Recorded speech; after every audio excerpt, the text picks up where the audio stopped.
Un autre voyage au cœur cette fois de la coutellerie d'art et de tradition, voyage au cœur d'un savoir-faire qui rassemble ce week-end à Thiers quelques 120 exposants. C'est le traditionnel salon Coutelia et pour en parler avec nous sur ce plateau, Jean-Pierre Treille. Bonsoir. Bonjour. Alors vous êtes président de ce salon international. À partir de quand un couteau devient-il un couteau d'art? Est-ce qu'il y a des critères précis?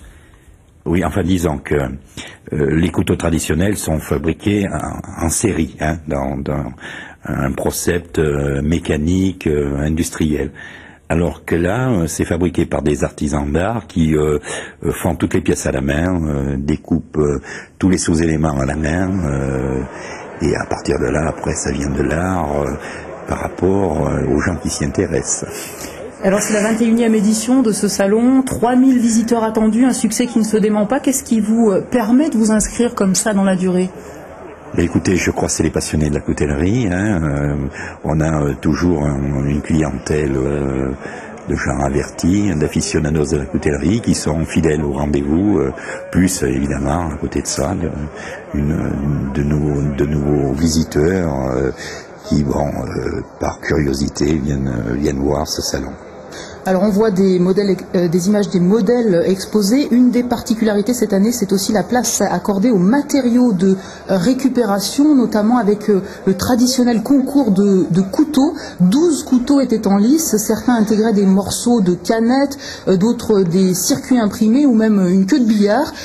Pourquoi ce thème? La mode est au recyclage? En fait, voilà, c'est pour coller à l'actualité, c'est très à la mode, l'écologie, donc en fait voilà.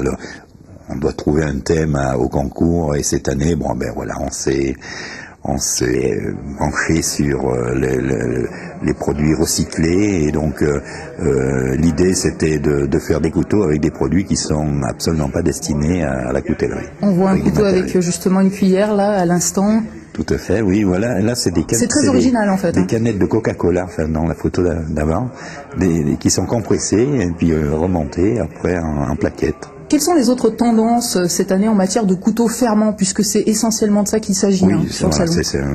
Disons, cette coutellerie d'art a plutôt tendance à s'épauler sur le segment de la coutellerie fermante. Mais les tendances, c'est souvent sur les matériaux des lames, beaucoup de damas, qui est un acier forgé. Donc c'est une soudure par forge, et ça passionne beaucoup les acheteurs.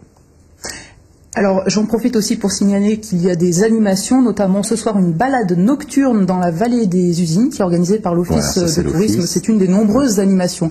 Merci Jean-Pierre Treille d'être venu sur notre plateau ce soir. Une image